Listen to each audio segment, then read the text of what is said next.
الحمد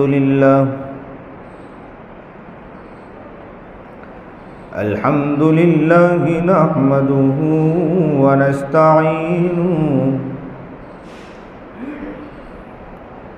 ونستغفره ونؤمن به ونتوكل عليه ونعوذ بالله من شرور أنفسنا ومن سيئات أعمالنا من يهده الله فلا مضل له ومن يضلله فلا هادي له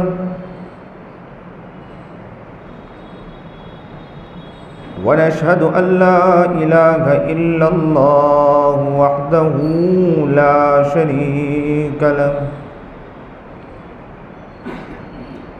ونشهد أن سيدنا ومولانا محمدًا عبده ورسوله أما بعد فأعوذ بالله من الشيطان الرجيم بسم الله الرحمن الرحيم ألم يأن للذين آمنوا أن تخشع قلوبهم لذكر الله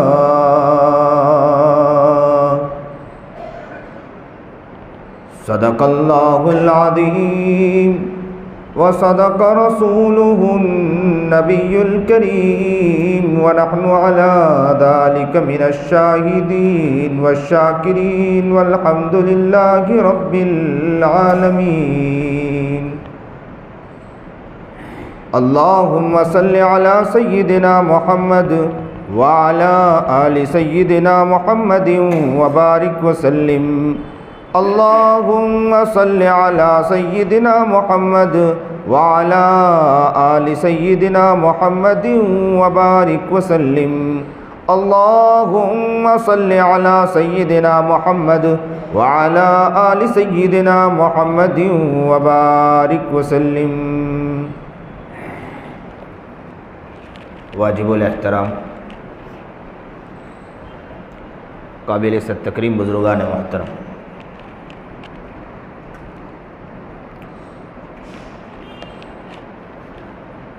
آپ کی توجہ اس عاجز و فقیر کی طرف رہے گی اور بات کو غور و فکر سے سنیں گے تو مجھے امید ہے کہ انشاءاللہ آپ کا قلب و جگر بہت معلّہ اور مجلّہ اور پیارا ہو جائے گا انشاءاللہ. اصل ہے قلب، دل پیارا ہو گیا تو سمجھو کہ زندگی گزارنا مزہ آ جائے گی. دل میں کسی کی محبت آ جائے، عام کسی لڑکی کی محبت دل میں آ جائے تو حالت یہ ہوتی ہے کہ رات کی نیند انسان کی ختم ہو جاتی ہے. اور اسی دل میں اگر اللہ کی محبت آ جائے تو انسان کو رات کو اٹھنا، اللہ کو منانا بہت آسان ہو جاتا ہے. بہت سے افراد کہتے ہیں کہ حضرت ہم نماز پڑھتے ہیں دل نہیں لگتا ہے، حضرت ہم تسبیح پڑھتے ہیں دل نہیں لگتا ہے، قرآن پڑھتے ہیں دل نہیں لگتا ہے. لیکن دل پر حقیقی غور و فکر نہیں کیا، اس لیے دل وہ دل نہ بنا کہ جس دل کی وجہ سے اگر وہ دل بن جائے تو حقیقی یاری لگ جائے، یار سے ایسی یاری ہو جائے کہ زندگی گزارنا آسان ہو جائے.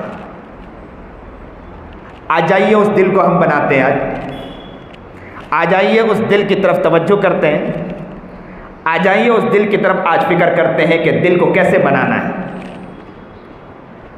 خشوع کسے کہتے ہیں؟ خشوع دل کی اس کیفیت کا نام ہے کہ اس کے دل میں آنے کی وجہ سے انسان کے دل میں اللہ کی عظمت پیدا ہو جائے، اللہ کی محبت، اللہ کی کبریائی پیدا ہو جائے. ایسی محبت اس دل میں آ جائیں اس دل میں ایسا پیار آ جائے کہ اگر انسان سے گناہ ہو جائے تو اللہ کی ناراضگی نہ ہو جائے کہ میرا رب مجھ سے ناراض ہو جائے گا، مجھ سے میرا یار ناراض ہو جائے گا۔ اس یار کی ناراض ہونے کی وجہ سے انسان کے دل میں جو خشوع اور کیفیت جو پیدا ہوتی ہے، اگر وہ حقیقی کیفیت پیدا ہو جائے تو اسے حقیقی کہتے ہیں خشوع۔ دل میں وہ کیفیت ہو جائے، خشوع کی وجہ سے انسان کے دل میں کیفیت پیدا ہو جاتی ہے، اور اس کیفیت کو اصل بٹھانا ہے۔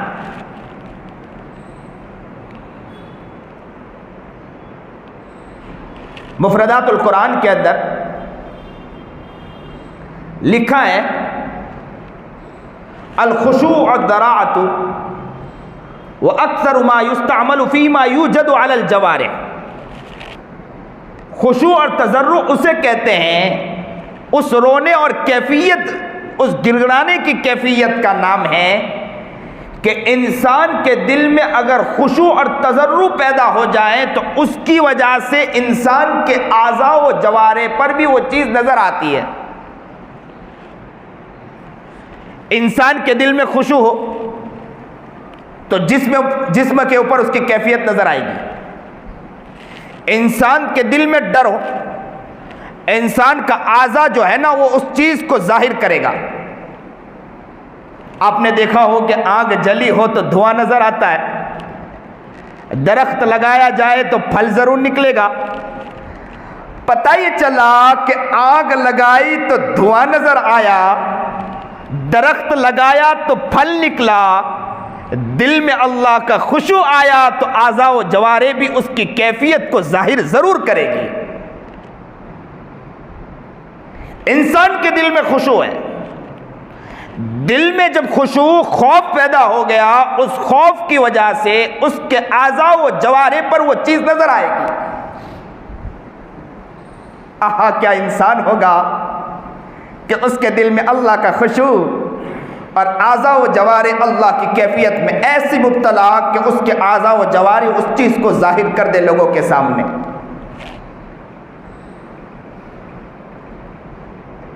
اللہ والوں کو دیکھا، ایسے ایسے اللہ والوں کو کہ زارو قطار رویا کرتے تھے، دل میں ایسا خشوع کہ ان کے اعضاء و جوارح پر وہ چیز نظر آتی تھی۔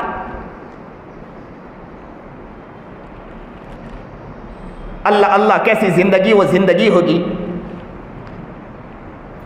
آج ہم اپنی زندگی کی طرف دیکھیں، نظر آتا ہے کہ جانورانہ زندگی ہم گزار رہے ہیں، نظر آتا ہے کہ وحشیانہ زندگی گزار رہے ہیں، زمین پر چل رہے ہیں، زمین پر گھوم رہے ہیں۔ اللہ کے بہت سارے احسانات، اللہ کی بہت ساری نعمتوں کو ہم لوگ استعمال تو کر رہے ہیں، لیکن یاد رکھنا اس زمین پر چل رہے ہیں، اللہ ایک ایک چیز کو نوٹ کر رہا ہے۔ انسان کے دل میں خوف پیدا ہو جائے اور خشوع دل میں کیفیت پیدا ہو جائے، آگ لگے تو دھواں ظاہر ہوتا ہے۔ کیوں دل جلوں کہ لب پہ ہمیشہ فغاں نہ ہو، ممکن نہیں کہ آگ جلے اور دھواں نہ ہو۔ اگر آگ لگی ہو تو دھواں ضرور ظاہر ہونے والی ہے، دل میں اگر اللہ کا خوف پیدا ہو گیا، اعضاء و جوارح پر وہ چیز نظر آنے والی۔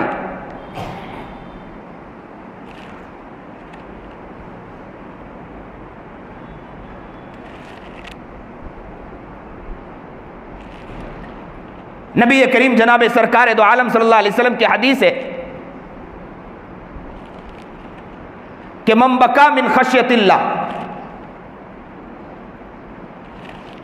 جو اللہ کے خوف سے رویا۔ سنیے اور دل کے کانوں سنیے، جتنے لوگ یہاں بیٹھے ہیں اپنے دل کے اندر آنکھ کو جلائیں اور دل کے اندر صحیح معنی میں درد کو اور کیفیت کو پیدا کریں۔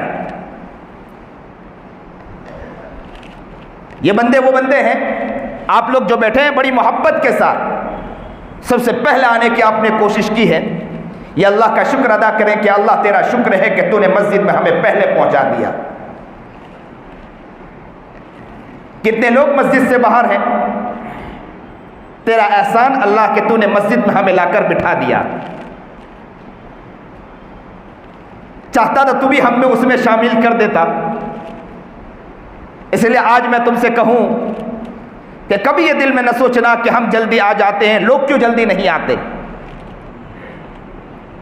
شیخ سعدی علیہ رحمہ کہتے ہیں کہ میں چھوٹا بچہ تھا, تہجد میں اپنے باپ کے ساتھ اٹھ جایا کرتا تھا. تہجد میں اپنے باپ کے ساتھ اٹھ گیا. ایک دن اٹھا, 2 دن اٹھا, 3 دن اٹھا, کئی دن تک اٹھتا رہا. ایک دن میں نے اپنے باپ سے کہا, ابا میں تو تہجد میں اٹھتا ہوں لیکن یہ لوگ کیسے ہیں کہ تہجد میں نہیں اٹھتے؟ اللہ اکبر کبیرہ. باپ بھی کیسا باپ ہوگا. آئیے ہم بھی اپنی تربیت کریں کہ ہمیں اپنے بیٹے کی اس طرح تربیت ہم بھی کر سکیں. آج خود ہماری تربیت نہیں کہ ہم کیا اپنے بچوں کی تربیت کریں. ہم کسی اور کے پیچھے لاہو لعب کے اندر, ہم کسی کی غیبت کے اندر اور چغلیوں کے اندر ہماری زندگی گزر رہی ہے. ہم کیا کسی کی ہم لوگ تربیت کریں, ہم کسی کی زندگی کو پیاری زندگی بنانے کی کوشش کریں.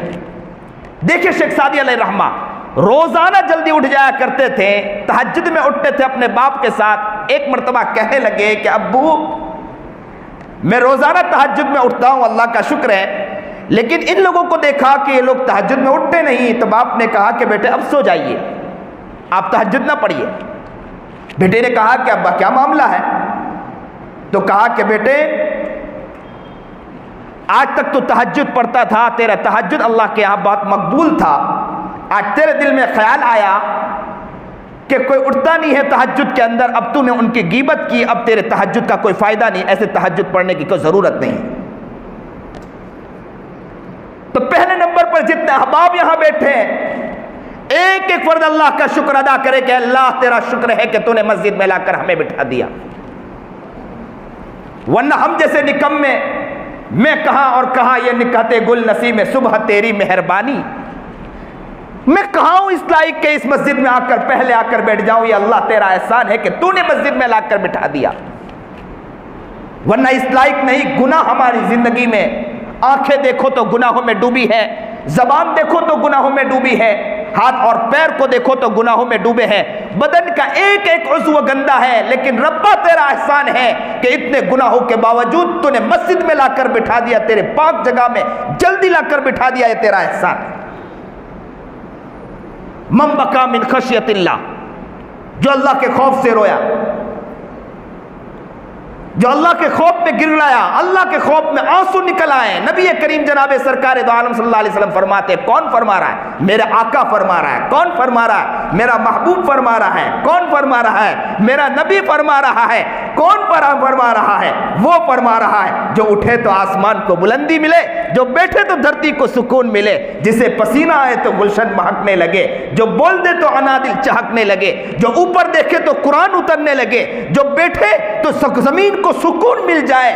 وہ کہہ رہا ہے میرا آقا نبی کریم جناب سرکار دو عالم صلی اللہ علیہ وسلم کیا فرما رہا ہے. سنیے اور دل کے کانوں سنیے, سنیے محبت کے ساتھ سنیے, سنیے عشق کے ساتھ سنیے, سنیے پیار کے ساتھ سنیے. کس کی بات سن رہے ہیں؟ میرے نبی کی بات سن رہے ہیں. اس آقا نامدار کی باتیں سن رہے ہیں کہ صحابہ کرام رضوان اللہ تعالی اجمعین کا حال یہ تھا کہ میرے نبی آپ فرمائیے آمنا وصدقنا, ہم اس بات پر ایمان لائیں گے, ہم اس بات پر تصدیق کریں گے, زندگی گزاریں گے نبی کے طریقے پر زندگی گزاریں گے, اٹھے تو نبی کے طریقے پر اٹھیں گے, بیٹھے تو نبی کے طریقے پہ بیٹھیں گے, زندگی گزاریں گے تو نبی کے طریقے پر زندگی گزاریں گے. اور صحابہ نے اس طرح کہا تھا. آج جتنے احباب بیٹھے ہیں یہ نیت کرے کہ نبی علیہ الصلوۃ والسلام نے جو بات کہی ہے ہم اس کو اپنی زندگی میں اتاریں گے. کیا فرمایا نبی علیہ الصلوۃ والسلام نے؟ من بکا من خشیت اللہ, جو اللہ کے خوف سے رویا, جو اللہ کے خوف سے گڑگڑایا, جن کے آنکھوں میں اللہ کے خوف سے آنسو آ گئے. من بکا من خشیت اللہ حرم اللہ علیہ النار, اللہ تعالیٰ جہنم کی آگ کو اس پر حرام کر دیتا ہے. اللہ اکبر کبیرہ.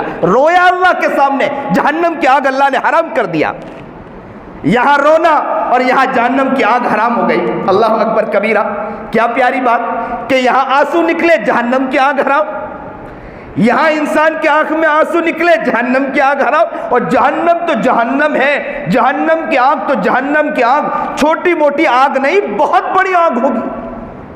اس کی تپش کا عالم یہ ہوگا لکھا ہے کتابوں میں لکھا ہے کہ آنکھ جہنم کی آنکھ کا ایک حصہ، ایک ذرہ طلوع، جہاں سورج طلوع ہوتا ہے اس طرف جہنم کی آنکھ کا ایک حصہ رکھ دیا جائے، اور جہنم اور دوسری طرف ایک انسان کو، یعنی جہاں سورج غروب ہوتا ہے مغرب کی طرف انسان کو کھڑا کر دیا جائے، ایک جہنم کے ٹکڑا، جہنم کا ایک حصہ جہاں سورج طلوع ہوتا اس طرف رکھ دیا جائے، اور جہاں سورج غروب ہوتا ایک انسان کو کھڑا کر دیا جائے۔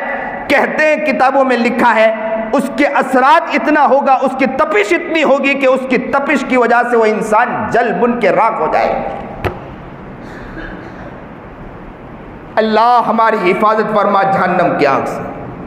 جہنم کی آگ، احد پہاڑ آپ نے دیکھا ہوگا، جو لوگ وہاں گئے ہوں گے مدینے کے اندر، کتنا بڑا احد پہاڑ اور کتنا لمبا، کتنے کلومیٹر تک احد پہاڑ ہے۔ وہ احد پہاڑ کے اوپر جہنم کا حصہ، ایک ٹکڑا، ایک ذرہ اگر گرے گا، کہتے ہیں کہ احد پہاڑ کو جل بن کے راکھ کر دے گا۔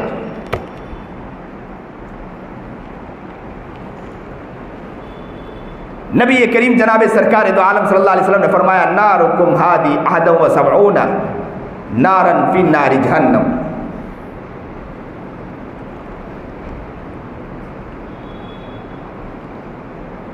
کہ دنیا کی آگ تو دنیا کی آگ ہے، جہنم کی آگ کے بارے میں بتلایا کہ جہنم کی آگ تو وہ ہے کہ دنیا کی آگ سے 71 گنا بڑی ہوئی ہے۔ دنیا کی آگ کے اوپر آپ ہاتھ ڈال کے دیکھو تو پتہ چل جائے گا، لیکن 71 گنا بڑی ہوئی ہے۔ اور دنیا کی آگ اور جہنم کی آگ کے اندر تو فرق دیکھیں، آپ خود فرق دیکھیں۔ دنیا کی آگ تو تمیز بھی نہیں کر پاتی ہے کہ نیک انسان ہے کہ برا انسان ہے کہ اچھا انسان ہے۔ ایک نیک عورت ہو، پیاری عورت بیچاری زندگی میں اچھی زندگی گزارتی ہو، نماز پڑھتی ہو، روزہ رکھتی ہو، اعمال کرتی ہو، اگر وہ کھانا بناتی ہے، ہاتھ اگر اندر چلا جائے تو اس کا بھی ہاتھ جل جاتا ہے۔ دنیا کی آگ کا حال تو یہ ہے کہ حضرت جرجیس علیہ السلام کو جلا دیا دنیا کی آگ نے۔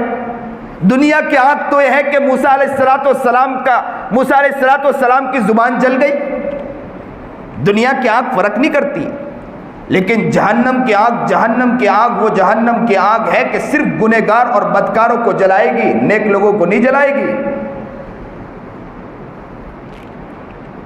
دنیا کی آگ کا حال تو یہ ہے کہ دنیا کی آگ کے اوپر پانی ڈالے تو بجھ جائے گی۔ دنیا کی آگ جل رہی، آپ پانی ڈالو بجھ جائے گی کہ نہیں بجھ جائے گی؟ بولیے، زور سے بولیے، بجھے گی کہ نہیں بجھے گی؟ بجھ جائے گی۔ ماشاءاللہ آپ لوگ متوجہ ہیں، آپ متوجہ رہیں تو انشاءاللہ بات کو سمجھانے میں بہت آسانی ہوگی۔ دنیا کی آگ کا حال تو یہ ہے کہ پانی ڈالے بجھ جائے گی، لیکن جہنم کی آگ کا حال یہ ہے کہ وہ پانی ڈالنے سے نہیں بجھے گی، مومن کے آنکھ کا ایک آنسو کا قطرہ نکلے گا، آنسو کا ایک قطرہ نکلے گا، گناہ کے عالم میں وہ یوں سوچے، اس کے دل میں خشوع پیدا ہو جائے، خوف کے عالم میں ایک آنسو کا قطرہ نکلے گا، کہتے ہیں کہ جہنم کی آگ بجھ جائے گی۔ اللہ اکبر کبیرہ۔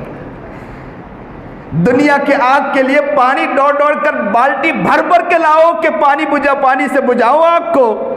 کہتے ہیں کہ جہنم کی آگ کے لیے ڈول بھر بھر کے لانے کی ضرورت نہیں، آپ کے دل میں خوف پیدا ہوا، آنسو کا قطرہ نکلا کہ میں گناہوں میں ڈوبا ہوں، اللہ سے کہہ دیا کہ اللہ میں کتنا گنہگار پاپی مجرم ہوں۔ جیسے ہی گناہ کا خیال آئے گا اور آنکھوں سے آنسو کا قطرہ نکلے گا، آگ بجھ جائے گی۔ اللہ اکبر کبیرہ۔ وہ ایک تھا نا گنہگار، موسیٰ علیہ نبی علیہ السلام دعا کے لیے نکلے کہ بارش برس نہیں رہی ہے، دعا کے لیے نکلے، اللہ نے الہام کیا موسیٰ تیرے ہاں ایک کوئی بندہ ایسا ہے کہ جو گنہگار ہے، جس کی وجہ سے بارش نہیں برس رہی ہے، ابر رحمت نہیں برس رہی ہے۔ کہا کہ کون شخص ہے؟ مجمع میں کہا کہ کون شخص ہے، ذرا کھڑے ہو جائے۔ تو کوئی کھڑا نہیں ہوا، تھوڑی دیر نہیں ہوئی کہ بارش برسنے لگی۔ موسیٰ علیہ السلام نے اللہ سے کہا کہ اللہ وہ بندہ کھڑا نہیں ہوا، معافی نہ مانگا، بارش برسنے لگی۔ اللہ نے کہا کہ اس کے دل میں ایسا خیال پیدا ہوا، دل میں ایسا تضرع اور اس کے دل کی کیفیت ایسی بدل گئی کہ جس کی وجہ سے مجھے رحم آ گیا، میں نے بارش برسا دی۔ اللہ اکبر کبیرہ۔ انسان کے دل میں کیفیت پیدا ہو جائے نا اور آنکھوں سے آنسو کا ایک قطرہ نکل جائے، اللہ کی رحمت اتنی بڑی ہے کہ اللہ اسے معاف کر دیتا ہے۔ میں کرناٹکا کے سفر میں تھا، کرناٹکا کے سفر میں ایک جگہ سے گزر رہا تھا، تو وہاں گزرتے ہوئے مجھے کسی نے کہا کہ حضرت یہ پل ہے جہاں نیچے پانی جا رہا ہے، آپ نے دیکھا ہوگا بہت لوگ غسل کر رہے ہیں۔ تو کہا ہاں، تو ہمارے برادر وطن جو ہے وہاں غسل کرتے ہیں اور کہتے ہیں کہ ہم لوگ پوتر ہو جاتے ہیں اس پانی کے ذریعے، ہم لوگ پوتر ہو جاتے ہیں اس پانی کے ذریعے۔ تو وہ لوگ کیا کرتے ہیں، وہاں ان کی عورتیں بھی ان کے مرد بھی اس پانی کے اندر اترتے ہیں، غسل کرتے ہیں اور پورا پانی ڈالتے ہیں، نہاتے ہیں، غسل کرتے ہیں اور کہتے ہیں کہ اس پانی میں جس نے بھی غسل کیا وہ پوتر ہو جاتا ہے۔ میں نے فوراً اپنے احباب سے کہا گاڑی میں بیٹھے بیٹھے کہ یہ لوگوں کو گھر سے نکلنا پڑتا ہے، یہاں آنا پڑتا ہے اور اس کے اندر اتر کے غسل کرنا پڑتا ہے اور اس میں بھی بے حیا بننا پڑتا ہے، ان کی عورتوں کو بھی بے حیا مردوں کے سامنے ہونا پڑتا ہے کہ ان کی ساڑی اتر جاتی ہے، لیکن میرا رب کہتا ہے کہ نہ آنے کی ضرورت، نہ بے حیا بننے کی ضرورت، گھر میں بیٹھے بیٹھے اگر تمہارے دل میں خوف پیدا ہو جائے، آنسو کا ایک قطرہ نکال دینا، اب میرے سامنے گڑ گڑانا، ایک آنسو کا قطرہ نکالو گے میں تمہارے گناہوں کو معاف کر دوں گا۔ اللہ اکبر کبیرہ۔ اللہ اللہ، کتنا پیارا رب ہے ہمارا، کتنا پیارا رب ہے ہمارا، اس رب کی طرف ہماری ابھی تک توجہ نہیں جا رہی۔ دنیا کی آگ کا حال تو یہ ہے کہ ہوا کا ایک جھونکا ہے، تھپیرا ہے تو آگ بجھ جایا کرتی ہے، لیکن جہنم کی آگ کا حال تو یہ ہے کہ مومن بندہ جب پل صراط کے اوپر سے گزرے گا تو پل صراط پر سے جیسے ہی مومن بندہ گزرے گا تو جہنم کہے گی اسر یا مومن، اسر یا مومن، اے مومن جلدی کر، اے مومن جلدی کر۔ جہنم کہے گا مومن جلدی کر، کہنے والا کہے گا کہ جہنم تجھے اتنی جلدی کیوں ہے کہ تو مومن کو کہتا ہے کہ جلدی کر؟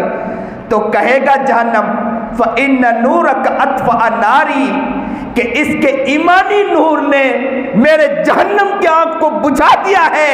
اے مومن انسان تو جلدی کر، تیرے ایمان کی نور کی وجہ سے میرا جہنم بجھ رہا ہے۔ اللہ اکبر کبیرہ۔ اللہ اللہ، اے مومنو، اے مسلمانوں، تمہارے دل میں حقیقی ایمان آ جائے، حقیقی دل بن جائے، دل میں حقیقی خشیت پیدا ہو جائے، جہنم کی آگ آپ کی وجہ سے بجھے گی انشاءاللہ۔ انسان اپنے آپ کو پہچانے، اپنے آپ کو سمجھنے کی کوشش کریں۔ جس دھرتی پر چلتے ہیں وہ دھرتی اللہ کی ہے، جس زمین پر چلتے ہیں وہ زمین اللہ کی ہے، جس آسمان کے نیچے زندگی گزار رہے ہیں وہ آسمان اللہ کی ہے۔ یہ باڈی، یہ جسم جو ہم لوگ چل رہے ہیں، یہ جسم بنانے والی ذات اللہ کی ہے۔ آنکھیں دی، یہ آنکھیں اللہ نے دی، زبان دی، زبان اللہ کی استعمال کر رہے ہیں، بدن کا ایک ایک عضو حصہ یہ اللہ نے دیا ہے، لیکن انسان ہے جو خواب غفلت میں زندگی گزار رہا ہے، اس طرف خیال و خواب خیال میں پڑا بھی نہیں۔ نبی کریم جناب سرکار دو عالم صلی اللہ علیہ وسلم کی حدیث کہ جو انسان صبح میں اور مغرب میں، فجر کی نماز کے بعد اور مغرب کی نماز کے بعد اللہم اجرنی من النار پڑھے گا تو اس کے پڑھنے 7 مرتبہ اللہم اجرنی من النار صبح میں فجر کی نماز کے بعد پڑھا اور مغرب کی نماز کے بعد پڑھا، اللہ تعالیٰ جہنم سے اس بندے کو خلاصی عطا فرما دے گا۔ قرآن کریم کے ایک آیت الم یأن للذین آمنوا ان تخشع قلوبهم لذکر اللہ، اللہ تعالیٰ اپنے بندوں سے کیا کہہ رہا ہے؟ اے میرے بندو، ابھی تک تمہارا دل اللہ کے خوف سے کب کپایا نہیں ہے؟ اوہ اللہ اکبر کبیرہ۔ کون کہہ رہا ہے؟ میرا رب کہہ رہا ہے۔ کس کو کہہ رہا ہے؟ مومن بندے سے کہہ رہا ہے۔ کس سے کہہ رہا ہے؟ ماننے والوں سے کہہ رہا ہے۔ کیا کہہ رہا ہے؟ اے ماننے والوں، اے مجھے ماننے والوں، اے مجھ سے محبت کرنے والوں، تم میرا نام لیتے ہو نا, تم یہ کہتے ہو نا کہ آنکھ اللہ نے دی, تم یہ کہتے ہو نا زبان اللہ نے دی, تم یہ کہتے ہو نا کہ ہاتھ پیر اللہ نے دیے, تم یہ کہتے ہو نا کہ بنایا مجھے میرے رب نے بنایا, تم یہ کہتے ہو نا کہ جسم میرے رب نے دیا, تم یہ کہتے ہو نا کہ نعمت اللہ نے دی, تم یہ کہتے ہو نا کہ ساری چیز اللہ نے دی, تم مجھے مانتے ہو نا. اے مومنو, اے ماننے والوں, آ جاؤ. تمہیں ابھی تک کہ اللہ کے خوف سے آپ کا دل کپ کپایا نہیں ہے کیا؟ تم زندگی گزار رہے, اللہ کا خوف ابھی تک طاری نہیں ہوا, تم زندگی گزار رہے, اللہ کا ڈر پیدا نہیں ہوا, تم زندگی گزار رہے, اللہ کے ہے, اللہ کی تضرع, اللہ کی طرف سے جو خوف ہونا, اللہ کا جو خوف ہونا چاہیے وہ خوف پیدا نہیں ہوا. قرآن کہہ رہا الم یأن للذین آمنوا ان تخشع قلوبہم لذکر اللہ, اے ماننے والوں, کبھی ابھی تک کہ تمہارا دل اللہ کے خوف سے کپ کپایا نہیں ہے کیا؟ اللہ اکبر کبیرہ. اللہ اس زمین پر چلتے ہیں, اللہ ہم آپ سے معافی مانگتے ہیں کہ کب آپ کے پاس آ جائے کچھ پتہ نہیں. یہ قبرستان بتلا رہا کہ کتنے لوگ دنیا میں سے چلے گئے جو قبر میں جا کے سو گئے. ایک دن ہمیں بھی اس قبر میں جا کے سونا ہے, اللہ کے پاس جانا ہے, اللہ کے پاس منہ دکھانا ہے, اللہ کے پاس جانا ہے. اگر اللہ نے پوچھ لیا کہ بندے ذرا بتلاؤ, میرے صحابہ کو دیکھو, ابو بکر کو دیکھو, عمر کو دیکھو, عثمان کو دیکھو, نبی نے کہہ دیا ابو بکر کو دیکھو, عمر کو دیکھو, عثمان کو دیکھو, کتنی پیاری زندگی گزار کر آئے, ان کی زندگی کتنی پیاری زندگی تھی. آپ دیکھو, اپنی زندگی کی طرف دیکھو, آپ نے اپنا نام ابو بکر تو رکھا, آپ نے اپنا نام عمر تو رکھا, آپ نے اپنا نام عثمان تو رکھا, آپ نے اپنا نام علی تو رکھا, آپ کے گھر کی عورتوں نے فاطمہ تو رکھا, آپ کے گھر کی عورتوں نے سمیہ تو رکھا, لیکن زندگی کی طرف دیکھو کہ تم کتنے گناہ کر کے آئے, تم کتنی سرکشی کر کے آئے. نافرمانی کی ہے تو میری کی ہے, گناہ کیا ہے تو میرا کیا ہے, کسی اور کا گناہ نہیں کیا ہے. آج نیت کرو کہ اس دل میں اللہ کا خوف پیدا کریں گے. یہ دل میں اگر اللہ کا خوف پیدا ہو گیا, اس دل میں اللہ کی خشیت پیدا ہو گئی, تو یاد رکھنا گناہ سے بچنا آسان ہو جائے گا. پولیس والا پکڑے گا لیکن گناہوں سے بچا نہیں سکتا. جیل میں اگر ڈال دے, جیل میں سے نکلنے کے بعد بھی انسان گناہ کرتا ہے, لیکن اس دل میں حقیقی معنی میں خشوع پیدا ہو جائے, اس دل میں خوف پیدا ہو جائے, ہر گناہ سے بچنا انسان کے لیے آسان ہو جائے گا. زمین پر چلے گا, فوراً سوچے گا کہ میرا رب مجھ سے کہیں ناراض نہ ہو جائے. اگر کوئی گناہ کرتا ہوگا فوراً دل میں خیال آ جائے گا کہ میرا یار مجھ سے ناراض نہ ہو جائے, میرا محبوب مجھ سے ناراض نہ ہو جائے, جس نے مجھے اتنی ساری نعمتیں عطا فرمائی, کہیں مجھے مجھ سے وہ ناراض نہ ہو جائے. اللہ والوں کا حال تو یہی تو ہوا کرتا, زمین پر چلتے تھے, کوئی گناہ کی کوئی کیفیت پیدا ہوتی تو فوراً سوچتے تھے کہ کہیں میرا رب مجھ سے ناراض نہ ہو جائے. تو دل میں ایک کیفیت پیدا کریں. اللہ ہمیں نیک بنائے, اللہ ہمیں متقی بنائے, اللہ ہمیں صحیح زندگی گزارنے کی توفیق عطا فرمائے. جو بات کہی گئی سنی گئی عمل کی توفیق عطا فرمائے. وآخر الدعوانا ان الحمدللہ رب العالمین.